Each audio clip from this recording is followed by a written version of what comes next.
Alright guys, I am back with a brand new video, and in today's video we're going to be doing something a little bit different. Today we're going to be figuring out whether or not Mario Kart Live Home Circuit is worth it in 2023. Let's get into it. Mario Kart Live Home Circuit was released in October of 2022 to positive reviews. With a Metacritic score of 75, the game seemed like a fad at the time, with YouTubers such as Beat-em-Ups and Linus Media Group getting in on the action, only for the game to be forgotten about 2 weeks later. The best way I could describe Home Circuit is that it exists. Kind of like how Super Mario 3D All-Stars existed. There was a big hype for a few weeks, only for it to be forgotten about years later.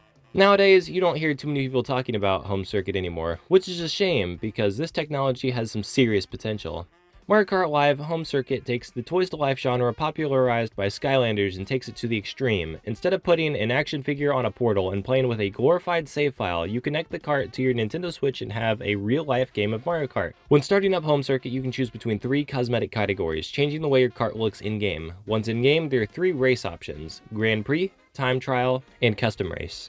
Grand Prix is your typical Mario Kart affair with 4 different speed options: 50, 100, 150, and 200 cc's, which affect the speed of your kart. Time Trial is exactly what it sounds like, and Custom Race allows you to pick the speed of your kart, how many laps you want to take, the music, and different environmental modifiers. The environmental modifiers in this game are very cool. Sandstorms and blizzards will make your kart constantly drift to the left, like in Desert Bus, adding extra layers of complexity while only driving a simple RC car. The coolest of them all is the Mirage modifier. Throughout a Mirage race, when passing through gates, Magikoopa will cast a spell on the game, mirroring everything. To say this is cool is an understatement. Racing through an already familiar environment is weird, but having that flipped in real time is confusing, especially if you like to cheat and look at the cart directly. Most staples of any major Mario Kart game are here. Items such as the mushroom, shell, and banana peel all make an appearance, as well as the secondary item slot seen in Mario Kart 8 Deluxe. Most movement mechanics are here as well. The little boost you get from starting at 2 seconds and drifting is present, with drifting being incredibly faithful to its virtual counterpart, allowing you to lean in and out of drifts to build red and blue sparks. To say drifting is accurate is an understatement. You've just got to play the game to believe it. It's really cool.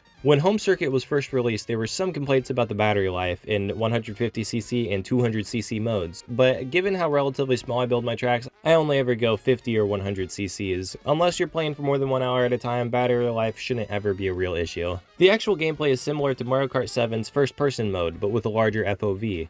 When playing the game looking directly at the cart, there is perceivable latency, but when playing looking at the TV, the responsiveness is very similar to Mario Kart 8 Deluxe. One of the possible downsides of Home Circuit is its real-world presence. In Mario Kart 8 Deluxe, if a player falls off the map, Lakitu will pick the player up and get the race going again. In this game, if you get stuck or the connection flickers, you have to pause the game manually and relocate the car. This, to some people, could take them out of the experience, but to me, it's not too big of a deal. A common misconception is that the cart communicates through your home Wi-Fi network. This statement is false. In reality, the Switch creates a small local Wi-Fi connection directly to the cart, similar to if you were updating someone's game, or just playing locally with someone. This is why lag and stuttering can occur when the cart is far away or blocked by large objects.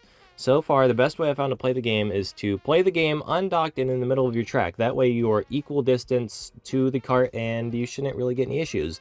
For this video, I had to record the footage docked, but since my track was so small, it wasn't really an issue. When you get into the game, there are 11 cups to choose from: the mushroom, flower, shell, star, banana, leaf, lightning, special, Mario, and Luigi cup. The Mario and Luigi cups, I believe, were added in a software update, so that can be seen as a potential downside since this game doesn't actually come with a physical cart. You have to download the game. So once Nintendo's servers go offline, the game's gone.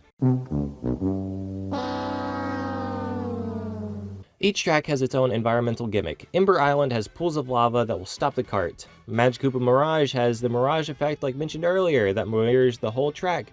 And Crazy Tropics has purple piranha plants that will block your vision for a few seconds, similar to a blooper in other Mario Kart games. When creating a track, Lakitu will fly in and coat your tires in purple paint, allowing you to paint a custom track of your imagination.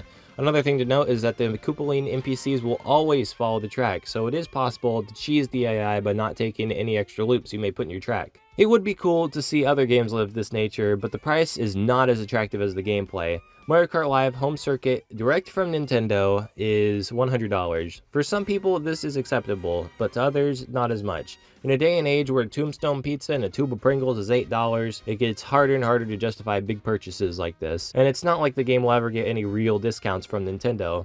although it is possible to find a set used on eBay for around $70, which is still expensive, but slightly more reasonable. Another thing I haven't mentioned is multiplayer, but as I mentioned in the last paragraph, with how expensive a set is, it's hard to justify the purchase of extra cart. Although Home Circuit offers a unique and customizable gaming experience, is it worth $100 in 2023? I'd have to say no. Would I recommend the game? Absolutely. With its customizable tracks, various gameplay modes, and customizable cart appearances, Mario Kart Live Home Circuit offers a truly one-of-a-kind gaming experience like no other. So if you have a friend that has this game, give it a shot. You won't regret it. Alrighty guys, thank you all for sticking it out to the end. If you've made it this far, comment blue t-shirt in the comment section. I know that's a little random, but you know. And also let me know if you want me to review anything else, because this was pretty fun putting this video together. With that out of the way, roll the outro.